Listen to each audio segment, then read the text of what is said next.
La luna roja de Meru, de G. K. Chesterton. Todo el mundo coincidió en que la feria celebrada en la abadía de Malowood, con el gracioso beneplácito de la señora Bontegle, resultó un éxito. Había tío vivos, columpios y tómbolas, que divirtieron mucho a la gente. También diría que había mucha caridad, motivo loable de la fiesta, si alguno me hubiese podido decir en qué consistía eso. De todos modos, a nosotros solo nos interesan algunos de los personajes de la feria, y en especial 3 de ellos, una dama y 2 caballeros que en aquellos momentos paseaban por entre una de las barracas más importantes, sosteniendo una gran discusión en voz alta. La barraca o tienda que tenían a su derecha pertenecía al maestro de la montaña, el renombrado adivino de la fortuna por medio de prismas de cristal y de la quiromancia. Era una rica tienda de color púrpura sobre la cual estaban trazadas en negro y oro las siluetas desparramadas de los dioses asiáticos, meciendo sus innumerables brazos cual pulpos. Tal vez simbolizaban la prontitud con que hallarían la ayuda divina en el interior, o quizás simbolizaran que el piadoso quiromántico podría llegar a tener otros tantos brazos. A la izquierda de los 3 paseantes quedaba la tienda de Froso, el frenólogo, decorada con mayor austeridad con los dioramas de las cabezas de Sócrates y de Shakespeare, las cuales aparecían muy llenas de bultos. Estos dibujos estaban trazados en blanco y negro, con leyendas y signos, como convenía a la serena dignidad de la ciencia puramente racionalista. La tienda púrpura tenía una abertura negra como la más negra de las cavernas, y todo alrededor de ella era silencioso. En cambio, Froso el frenólogo, un hombre delgado, harapiento, coloreado por el sol y con un bigote demasiado negro para ser verdadero, permanecía delante de la suya diciendo a voz en grito a todo aquel que tuviera a bien escucharle que la cabeza de cualquier persona, después de examinarla detenidamente, resultaría tan abollada como la de Shakespeare. Así que la dama apareció entre las 2 barracas. Froso aterrizó a su lado, haciéndole un saludo anticuadísimo y ofreciéndose para enumerar los abollamientos de su cráneo. Ella rehusó con unos buenos modales que casi resultaron lo contrario, pero podía perdonársele puesto que se hallaba en mitad de un diálogo. También había de tenérsele en cuenta, y en este caso resultaba cosa de peso, que ella fuese la señora Montegle. No era nonagenaria, no, de ninguna manera. Era a un tiempo tolerante y decidida, con la mirada de sus ojos negros y profundos llena de avidez, con algo casi fiero y sediento en su sonrisa. Su vestido era atrevido para la época. Se hallaba ésta en aquel período anterior a la Gran Guerra, cuando no nos había hecho todavía herederos de este dejo de gravedad y recogimiento. Su vestido, a decir verdad, se parecía mucho a la tienda color púrpura, con todos esos dibujos extraños y esos emblemas esotéricos. Nadie desconocía que los Montaigne eran locos, lo cual era el denominativo popular para significar que se interesaban en las creencias y cultura del Oriente. La excentricidad de la dama contrastaba con el convencionalismo de los 2 caballeros, los cuales iban atados y abrochados desde la punta de los guantes hasta la cima del sombrero, según el rígido canon de la moda de aquellos días ya lejanos. No obstante, resaltaba cierto contraste entre ellos 2. James Hardcastle daba la impresión de elegancia y corrección, al tiempo que Tommy Hunter solo lograba dar la idea de corrección y vulgaridad. Hardcastle era un político que prometía y que en sociedad parecía interesarse por todo menos por la política. A lo que puede replicársele equivocadamente que todo político es un político que promete. Sin embargo, en este caso hay que hacerle justicia y decir que se había exhibido alguna vez como político, a pesar de lo cual no había nadie que le hubiese preparado una tienda de púrpura donde exhibirse. Por mi parte, dijo poniéndose el monóculo, que era el único punto brillante de su severo rostro, me parece que debemos agotar antes de hablar de magia las posibilidades del mesmerismo. Es indudable que existen poderes psicológicos notables, y esto incluso en personas poco educadas. Los faquires han logrado cosas maravillosas.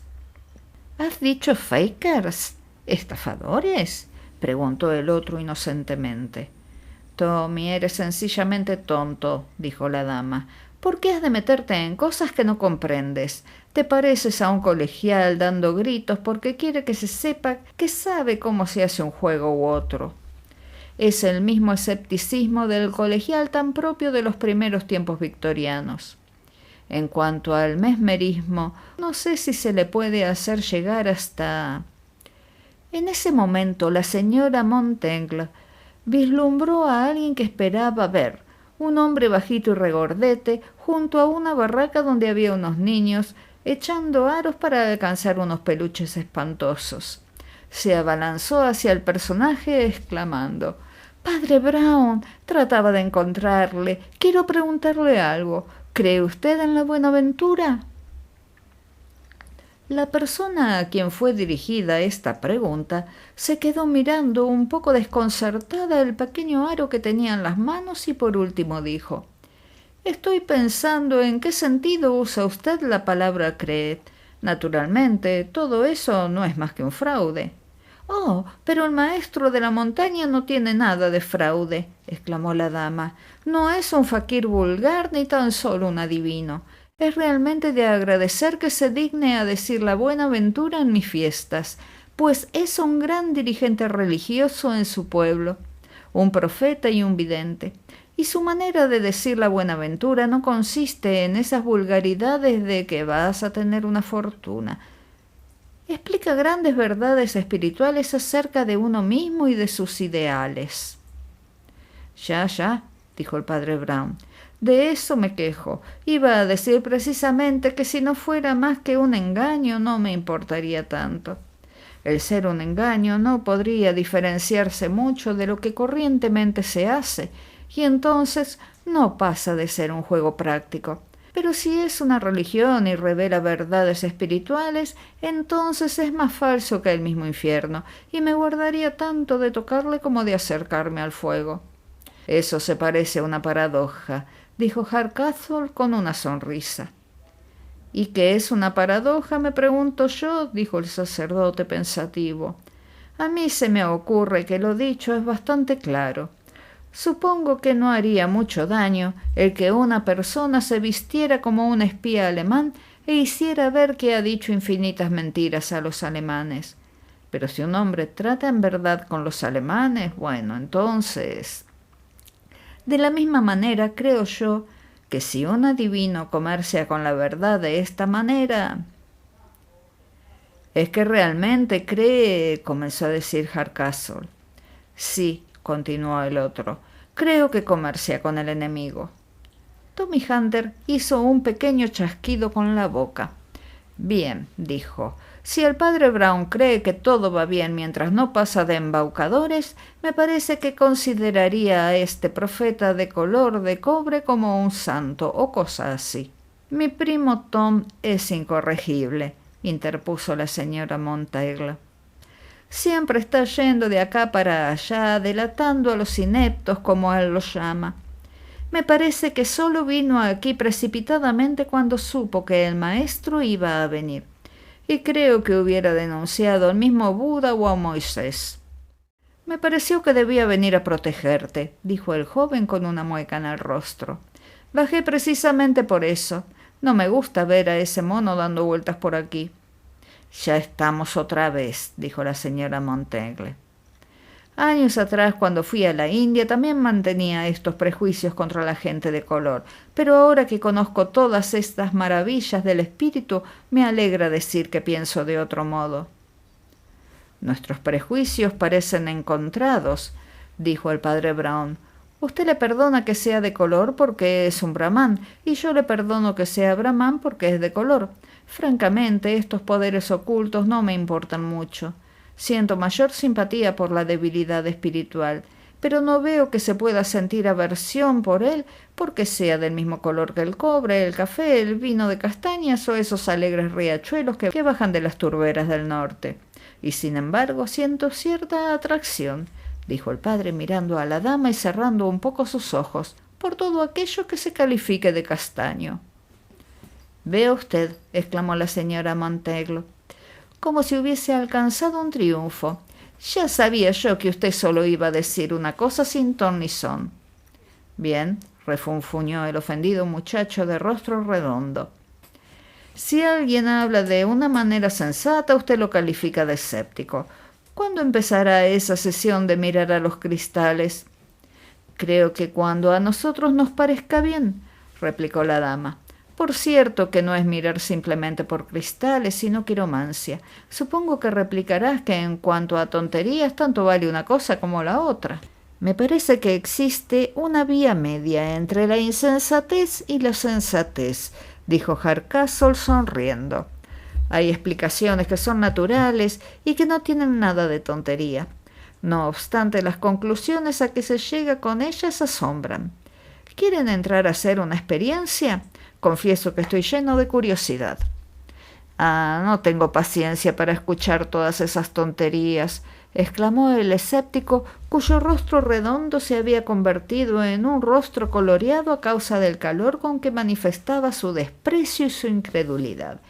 «Voy a dejarles que pierdan el tiempo con su charlatán de caoba. Prefiero ir a tirar a los cocos». El frenólogo, que estaba aún cerca, metió la cabeza por la puerta y dijo: «Cabezas, señores míos, los cráneos humanos tienen una forma mucho más sutil que la de los cocos. Ningún coco puede compararse con su muy...». Hardcastle se había adentrado ya por la oscura abertura de la tienda purpúrea y llegó a los oídos de los demás un murmullo de voces.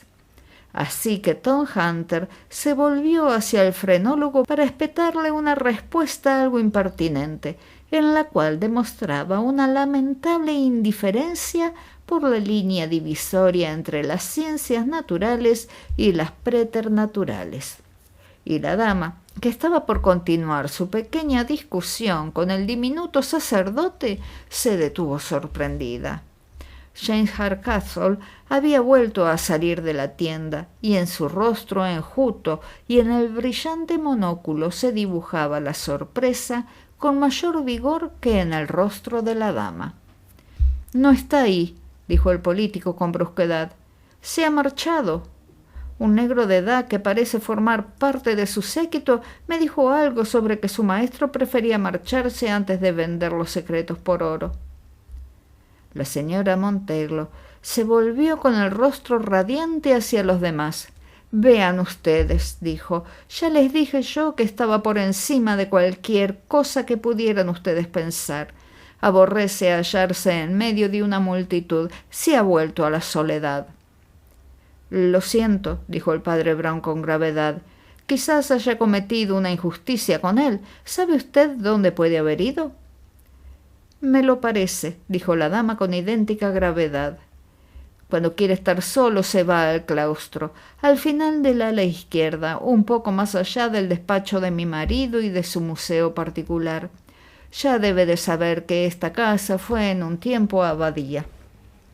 «He oído algo sobre ella», replicó el sacerdote con una vaga sonrisa. «Bueno, vaya allí si quiere», dijo la dama con espontaneidad. «Debería ver la colección de mi marido, o por lo menos la luna roja». «¿No ha oído hablar de la luna roja de Merú?» «Sí, es un rubí». «Me encantaría ver la colección», dijo Hardcastle sin mucho énfasis. Claro está, incluyendo en ella al maestro de la montaña, si es que puede exhibirse en el museo. Con estas palabras emprendieron el camino hacia la casa. De todas maneras, me gustaría saber, intervino el escéptico Tom cerrando la marcha, ¿qué es lo que vino a hacer esa bestia tostada sino a decir la buenaventura? Froso se abalanzó hacia él, deteniéndole casi por los faldones de su chaqueta. «El abollamiento», empezó a decir. «Nada de abollamiento», dijo el joven, «sino aburrimiento. Siempre lo tengo cuando vengo a ver a Monteglo». Y puso pies en polvorosa para escapar del abrazo del hombre de ciencia. En su camino al claustro, los visitantes tuvieron que pasar por una habitación muy larga, dedicada por Lord Montenglo a su interesante museo particular de objetos y mascotas orientales. A través de una puerta abierta se podía ver la pared de arcos góticos y el resplandor de la luz del día recortándose en los espacios abiertos, alrededor de los cuales pasearon los monjes en días ya lejanos. Pero antes tuvieron que pasar por delante de algo que a primera vista resultaba más extraordinario que el espectro del monje. Era un señor de bastante edad, cubierto de pies a cabeza por una túnica blanca y un turbante verde pálido, pero de una tez sonrosada y blanca, muy inglesa, adornada con los suaves bigotes blancos de un simpático coronel anglo-indio. Este era Lord Montenglo, quien había tomado afición a sus entretenimientos orientales con mayor seriedad o circunspección que su mujer. No sabía hablar de ninguna otra cosa que no fuera filosofía o religión oriental, y había llegado incluso a creer imprescindible el adoptar el vestido de un ermitaño de aquellas tierras. Mientras iba mostrando sus tesoros, daba la impresión de que los tenía en mayor estima por las verdades que se suponía encerraban que por su valor coleccionista. E incluso cuando sacó el enorme rubí, tal vez la única cosa de verdadero valor en el museo, en sentido monetario, pareció valorarlo mucho más por su nombre que por su tamaño y su precio. Todos quedaron contemplando lo que parecía una maravillosa piedra roja echando chispas, cual un castillo de fuegos artificiales, visto a través de una lluvia de sangre. Sin embargo, Lord Montenglo lo pasó por su mano sin dedicarle la menor atención, y con los ojos fijos en el techo les explicó una larga historia sobre el carácter legendario del Monte Meru, y de qué manera había sido la cuna de innumerables fuerzas primitivas, según la mitología gnóstica. Hacia el final del discurso sobre el gnosticismo, sin olvidar su conexión con el concepto paralelo de maniqueo, incluso creyó conveniente el ceremonioso Hardcastle provocar una desviación del tema. Pidió que se le permitiera examinar la piedra y como la tarde comenzaba a cerrar y la larga habitación que permanecía con la puerta abierta estaba oscureciéndose, se dispuso a admirarla a la luz del claustro. Fue entonces cuando todo el mundo se dio cuenta, no sin cierto pánico, de la presencia del maestro de la montaña. El claustro era de planta corriente, pero ofrecía la novedad de que, paralela a la pared interior, corría otra con un muro que llegaba a la cintura y que convertía las puertas góticas en ventanales góticos, creando para cada una de ellas un ancho repecho de piedra. Esta modificación databa de tiempos probablemente remotos, pero había otros cambios que eran más notables y que delataban las ideas particulares de la señora Montenglo. Entre columna y columna colgaban finos velos o cortinas hechas con cuentas y cañas finitas, en las cuales se habían trazado figuras de ídolos y dragones asiáticos, que contrastaban con el marco gris de la piedra gótica de donde colgaban. Sin embargo, esto, a pesar de que amortiguaba la ya escasa luz del exterior, no era una de las mayores incongruencias que sorprendieron a los reunidos. En el espacio libre que quedaba en el centro del claustro corría, cual un círculo inscrito en un cuadrilátero, un caminillo de pálidas piedras, ribeteado por una especie de esmalte verde, como si quisiera imitar un prado. En medio de la circunferencia descrita por el caminillo se levantaba una fuente, o mejor dicho, una pequeña balsa redonda en la cual flotaban lirios de agua y por la que cruzaban centelleantes varios peces de color, y por encima de esto, recortándose oscura contra el cielo, había una estatua de color verde. Quedaba de espaldas a ellos y su cabeza permanecía en una actitud tal que bien podía haber carecido de ella.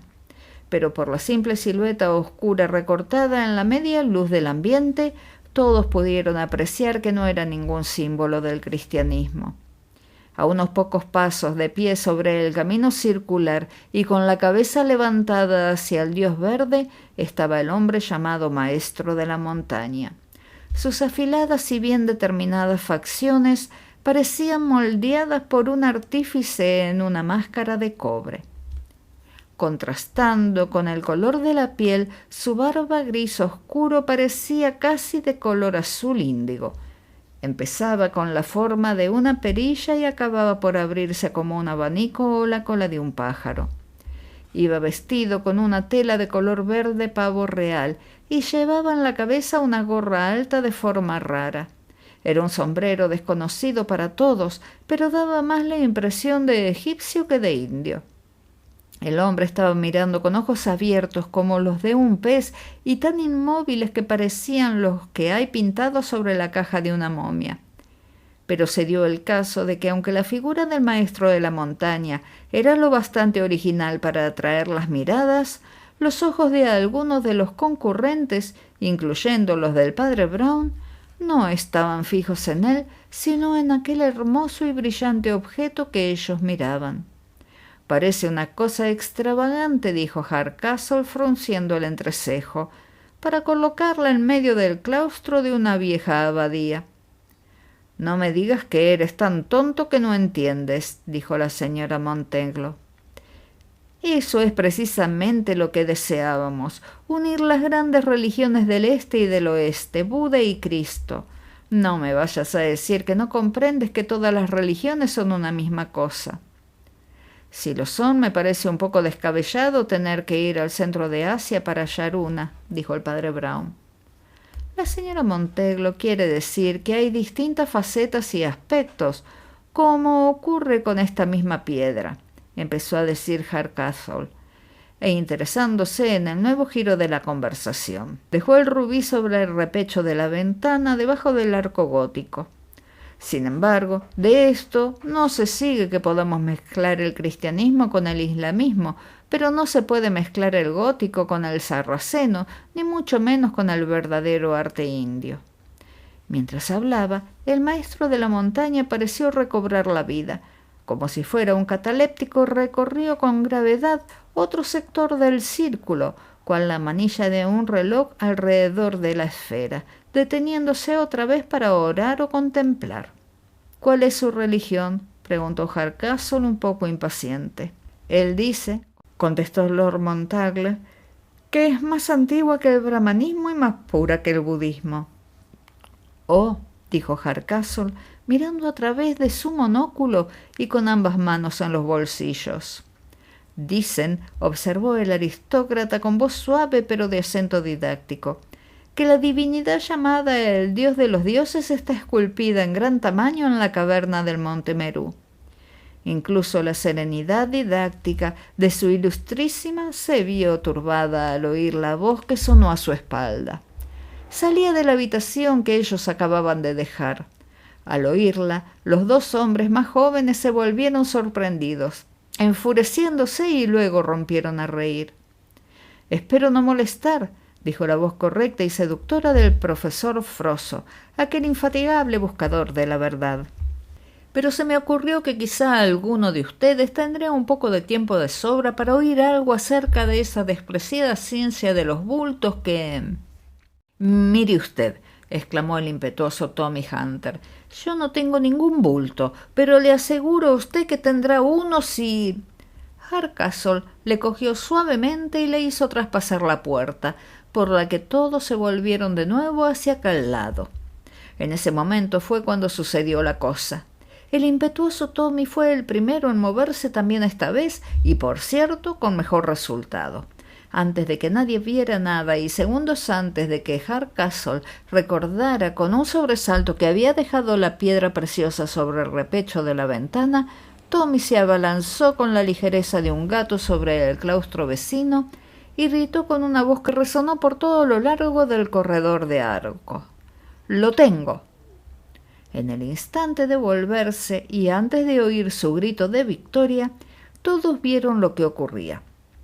Por detrás de una de las columnas vieron aparecer una mano oscura, o mejor dicho, de bronce, del mismo color que el oro viejo, igual a la que habían visto en otra parte. La mano se había adelantado con la misma decisión que una serpiente va al ataque y con la misma rapidez que la lengua de una tamandúa, con la diferencia de que ésta habría lamido la joya. La piedra del alféizar brillaba sin ningún obstáculo a la luz mortecina. «Ya lo tengo», suspiró Tommy Hunter, «pero se debate con bastante fuerza. Vosotros, muchachos, rodeadle. De todas maneras, no puede haberla perdido». Los demás obedecieron, bajando corriendo por el corredor, los unos y otros saltando la pared de piedra, de lo que resultó que Hardcastle, Lord Montagle, el padre Brown e incluso el inseparable señor Froso, el de los dos bultos, rodearon pronto al cautivo maestro de la montaña, a quien Hunter suspendía por el cuello de la túnica con una mano, sacudiéndole de manera muy poco digna para su calidad de profeta. «De todas maneras ya le hemos cogido», dijo Hunter con un suspiro. «No nos queda sino registrarle. La piedra ha de estar aquí». 3/4 de hora después, Hunter y Hardcastle se hallaron frente a frente con sus sombreros de copa, corbatas, guantes, chaquetas y polainas algo deteriorados por la contienda. «Bien», dijo Hardcastle con reserva. «¿Tienes alguna teoría para resolver el misterio?» «Que se vaya todo a paseo», replicó Hunter. «No se le puede llamar misterio, si todos le vimos cómo la quitaba».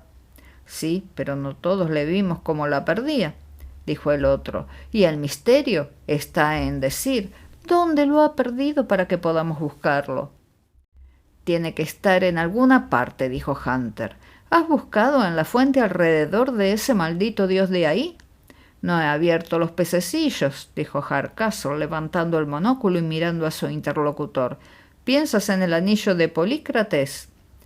Pero el examen monocular del rostro redondo que tenía delante le convenció de que no meditaba sobre la leyenda griega. «No lo lleva encima», repitió Hunter de pronto, «a no ser que se lo haya tragado». «¿Pero nos vemos obligados a abrir al profeta también?», arguyó el otro sonriendo. «Aquí viene nuestro huésped». «Este es un asunto muy triste», dijo Lord Montagle, retorciéndose el bigote con una mano nerviosa y trémula. «Es horrible eso de tener a un ladrón en su propia casa, por no decir que pueda sospecharse del maestro. He de confesarle, sin embargo, que no sé qué pensar. Desearía tanto que entraran ustedes para decirme lo que piensan de esto». Entraron juntos. Hunter se quedó rezagado en conversación con el padre Brown, quien estaba paseándose por el claustro. «Usted debe de tener mucha fuerza», dijo el sacerdote jovialmente. «Lo sostuvo con una sola mano cuando a nosotros nos pareció bastante vigoroso, y eso que teníamos 8 manos para sostenerle como uno de esos dioses indios». Dieron 2 o 3 vueltas al claustro, hablando, y luego fueron a la habitación donde el maestro de la montaña estaba sentado en un taburete en calidad de detenido, pero con todo el aire de un rey. Tal vez como había dicho Lord Montagle, su manera y tono no eran fáciles de comprender. Hablaba con serenidad, incluso con cierto aire de estar seguro de su poder. Le divertían las sugestiones triviales que le hacían los demás acerca del lugar donde había podido guardar la piedra preciosa, y en verdad que no se mostraba resentido por ello. Antes bien, daba la impresión de que se estuviera riendo de una manera impenetrable de los esfuerzos que hacían para recuperar lo que todos le habían visto coger. «Están aprendiendo algo», dijo con insolente benevolencia, «sobre las leyes del tiempo y el espacio, acerca de lo cual su ciencia más reciente se queda miles de años rezagada con respecto a nuestra religión más antigua. Ni siquiera saben lo que significa esconder una cosa. No, pobrecitos míos, ni tan solo saben lo que significa ver una cosa». «¿Quiere usted decir que está aquí?», preguntó Hardcastle con serenidad. «Aquí es una palabra que tiene más de un significado», contestó el místico. «Pero yo no afirmo que estuviera aquí. Yo solo dije que podía verla». Hubo una pausa irritante y continuó soñoliento. «Si ustedes pudieran permanecer completamente silenciosos, ¿creen ustedes que podrían oír un grito del otro lado del mundo? El grito de un adorador solitario en aquellos montes donde se halla la imagen auténtica, colosal como una montaña misma. Algunos dicen que ha sido hecha por la mano del hombre. ¿No oyen ustedes el grito de sorpresa de aquel hombre al levantar la cabeza y ver en aquel hueco de piedra, vacío durante siglos, la luna roja y ofendida que constituye el ojo de la montaña? ¿Quiere usted decir?», exclamó Lord Montagle, un poco conmovido, «¿que tiene usted el poder suficiente para hacer pasar la piedra de aquí al monte Merú? Estaba convencido de que poseía usted grandes poderes espirituales, pero...». «Tal vez tenga tanto que no llegue a medirlo jamás», dijo el maestro. Hardcastle se levantó impaciente y comenzó a dar vueltas por la habitación con las manos en los bolsillos. «Nunca llegué a creer tanto como usted, pero he de admitir que cualidades de un cierto tipo pueden... ¡Santo Dios!». Su voz alta y penetrante vibró suspendida en el aire y se quedó pasmado mirando ante sí. Su monóculo se desprendió de su ojo. Todos volvieron el rostro hacia el mismo lugar y en cada uno de ellos se reflejó la misma expresión. La luna roja de Merú estaba sobre el alféizar de piedra, en el mismo lugar donde la vieran la última vez. Podía haber sido una chispa caída de los fuegos artificiales o un pétalo rojo de una rosa desprendida al cortarla. Sea como fuere, había caído en el mismísimo sitio donde Hardcastle la había dejado sin pensar. Esta vez Hardcastle no intentó recogerla, sino que permaneció en la habitación adoptando una actitud notable. Se volvió despacio y reemprendió su paso. Ahora sus movimientos volvían a ser precisos, así como antes eran nerviosos.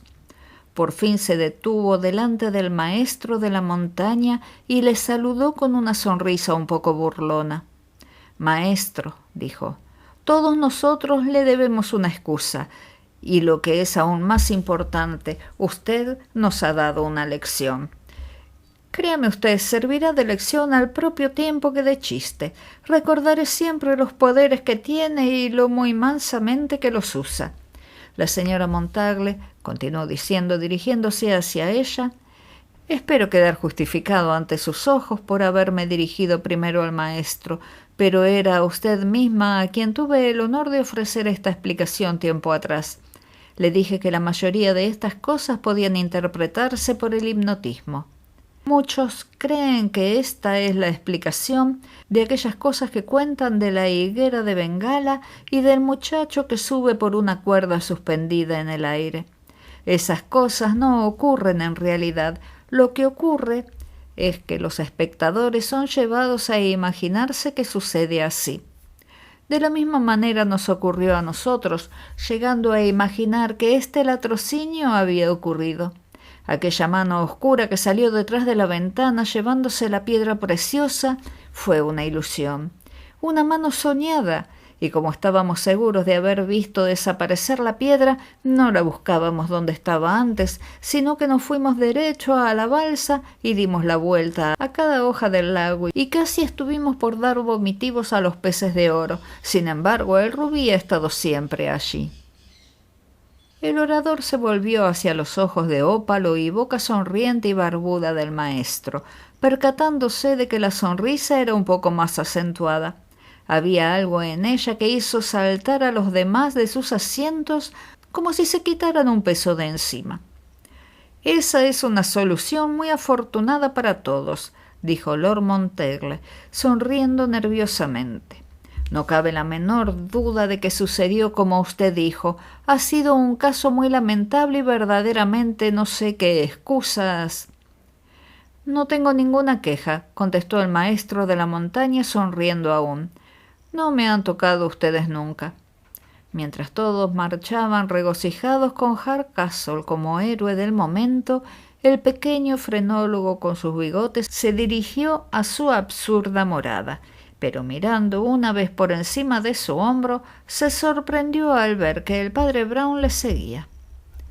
«¿Permite que le investigue el cráneo?», dijo con una pequeña sonrisa. «Me parece que no siente deseos de investigar los de nadie más, ¿verdad?», dijo el aludido con buen humor. «¿Es usted detective?». «Ecco», replicó el otro. «La señora Montagle me rogó que echara una ojeada sobre el maestro, ya que no es tonta a pesar de sus misticismos, y cuando éste dejó su tienda no tenía otro remedio para seguirle que comportarme como un monomaníaco y un pesado.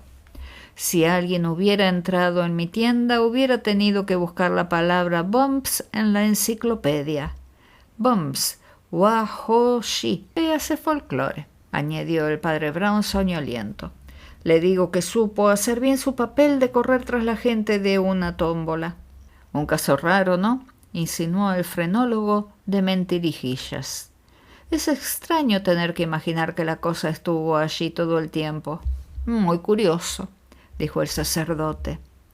El tono con el que lo dijo hizo que el otro se detuviese a mirarlo. «Vaya», exclamó, «¿qué le pasa ahora? ¿Por qué pone esa cara? ¿No cree usted que estuviese allí todo el tiempo?». El padre Brown se quedó cortado como si acabara de recibir un bofetón. Luego añadió despacio y con indecisión: «No, la verdad es que no puedo llegar a creerlo». «Bueno, usted no es de esos que dicen cosas sin fundamento alguno», replicó el otro. «¿Por qué no cree usted que haya permanecido allí el rubí?». «Solamente porque lo volví a poner yo mismo en su sitio». El otro hombre se quedó clavado en el lugar como si se le hubiesen puesto los cabellos de punta y abrió la boca sin proferir palabra alguna. «Mejor dicho», continuó el sacerdote, «persuadí al ladrón de que me permitiera devolverlo a su sitio. Le dije lo que había adivinado y le demostré que tenía aún tiempo para arrepentirse. No tengo reparo en contarle lo ocurrido dentro del secreto profesional. Además, me parece que los Montagle no le perseguirán ahora que vuelvan a tener el rubí, y más si supieran quién lo robó». «¿Se refiere usted al maestro?», preguntó el rezagado Froso. «No», contestó el padre Brown, «el maestro no lo robó». «Pues no lo comprendo», interpuso el otro. «No había nadie al otro lado de la ventana fuera de él, y en verdad que fue una mano lo que salió de allí». «La mano salió del exterior y el ladrón del interior», dijo el padre Brown. «Me parece hallarme otra vez entre esos místicos. Mire usted, yo soy un hombre práctico y solo quería saber si todo está conforme respecto al rubí». «Yo sabía que no había nada conforme», dijo el padre Brown, «incluso antes de saber que existiera un rubí». Después de una pausa continuó pensativo. «Desde que oí aquella discusión junto a las tiendas, supe que las cosas no iban por buen camino. Oirá decir a la gente que las teorías no importan y que la lógica y la filosofía no son cosas prácticas. No les crea usted. La razón nos proviene de Dios, y cuando las cosas son poco razonables, créame, es que sucede algo. Ahora bien, esta discusión tan abstracta terminó en algo muy raro. Recapacité sobre lo que discutían. Hardcastle se mostraba un poco superior y decía que todo era perfectamente posible, pero que en su mayor parte eran hechos debidos al hipnotismo o lucidez de espíritu. En resumen, nombres científicos para problemas filosóficos como siempre. Hunter, por otra parte, creía que no era más que un fraude y quería ponerlo en claro. Según propias palabras de la señora Montagle, no solo se dedicaba a delatar impostores, sino que bajó aquí ex profeso al saber que éste estaba aquí. Hunter no solía venir con frecuencia, no se llevaba bien con Montagle, a quien por tener las manos agujereadas pedía siempre dinero. Pero en cuanto supo que el maestro venía, él hizo lo propio. Muy bien. A pesar de todo esto, fue Hardcastle el que entró a consultar al brujo y Hunter el que no estuvo conforme. Dijo que no iba a perder el tiempo en tales tonterías y en cambio había perdido gran parte de su vida para probar que era una tontería. Eso parece inconsecuente. Él creía que en este caso era cuestión de vidrios y se halló con que era cuestión de quiromancia. ¿Cree usted que hizo de tal cosa una excusa?, preguntó su compañero pensativo. Así lo creía yo al principio, contestó el sacerdote. Pero ahora sé que no era una excusa, sino un argumento. Se encontró realmente chasqueado cuando supo que era un quiromántico. ¿Por qué? ¿Por qué?, dijo el otro con impaciencia. Porque no quería quitarse el guante. ¿Quitarse el guante? De haberlo hecho, hubiéramos visto que tenía la mano pintada de color castaño claro. Oh, sí, vino precisamente porque el maestro estaba aquí y vino bien preparado. Era la mano de Hunter pintada de ese modo la que vimos entrar por la ventana, dijo el sacerdote. Hunter se lanzó fuera de la habitación. En menos de un segundo tuvo el guante fuera y pasó su brazo hacia el otro lado de la columna, mientras que con la otra mano cogía al indio y gritaba que tenía al ladrón. Entonces me fijé que le cogía con una sola mano cuando cualquier hombre sensato se hubiera servido de las dos, pero él tenía la otra ocupada en meterse la piedra en el bolsillo. Hubo un gran silencio que rompió el ex-frenólogo diciendo con lentitud: «A eso le llamo yo una sorpresa. La cosa me tiene aún atormentado. Me parece que esto no explica aún el comportamiento tan raro del viejo mago. Si era completamente inocente, ¿por qué diantres no lo dijo? ¿Por qué no se indignó al ver que lo acusaban y registraban? ¿Por qué insinuaba entre sonrisas las cosas tan maravillosas que sabía hacer?» «Ah», exclamó el padre Brown con una nota aguda, «eso es precisamente lo que toda esta gente no sabe ni quiere saber. La señora Montagle proclama que todas las religiones son iguales. No lo duda, santo Dios. Yo le digo que son tan distintas que lo mejor de una creencia será insensible allí donde lo peor de otra será muy sensible. Ya les dije que no me gustaban los poderes espirituales porque se recarga el acento sobre los poderes. No es que quiera insinuar que el maestro robara el rubí. Es muy probable que pensase que no valía la pena. No entraría en sus cálculos la tentación de robar joyas, pero sí la de echarse fama por milagros que no había realizado. Fue a esta clase de tentación, a esta clase de robo a la que hoy sucumbió. Disfrutaba viendo que nosotros creíamos que poseía maravillosos poderes mentales por los cuales podía hacer que un objeto material cruzara los espacios, y a pesar de no haberlo hecho, permitió que creyéramos que era así. La cuestión de la propiedad privada no se le ocurría, por lo menos como primordial. Él no se hacía esta pregunta: ¿robaré este guijarro? Sino, ¿podría lograr que este guijarro desapareciera y volviera a aparecer en una montaña lejana? Le parecía insignificante. Esto es lo que yo quiero decir con modos distintos de pensar. Él se enorgullece de sus facultades espirituales, pero lo que él llama espiritual no es la misma cosa que nosotros llamamos moral. Se traduce mejor por mental, el poder de la inteligencia sobre la materia, el mago dominando los elementos. Ahora bien, nosotros no somos nunca así, lo mismo cuando valemos lo que él que cuando valemos menos. Nosotros, aquellos cuyos padres por lo menos fueron cristianos, aquellos que han crecido bajo esos arcos medievales, aún acicalándolos con todas las imágenes asiáticas, nosotros tenemos una ambición completamente opuesta y un pudor muy contrario. A nosotros nos molesta que alguien nos juzgara capaces de hacerlo. Él, por el contrario, estaba ansioso de que todos creyéramos que lo había hecho, aun cuando no era cierto. Lo que realmente robó fue el crédito del ladrón. Al tiempo que nosotros tratábamos de desentendernos del crimen como si se tratara de una serpiente, él intentaba atraérselo sobre sí como si fuera un encantador de serpientes. Las serpientes no son juguetes en este país. En esto se delatan precisamente las tradiciones de la cristiandad. Tome usted a Lord Montagla, por ejemplo. Se puede ser tan indio y esotérico como se quiera, o usar turbante y una túnica larga y vivir de las predicciones de los Mahatma, pero si se roba una piedrecita de su casa y se sospecha de los amigos, se verá pronto que no es más que un pobre inglés metido en un gran embarazo.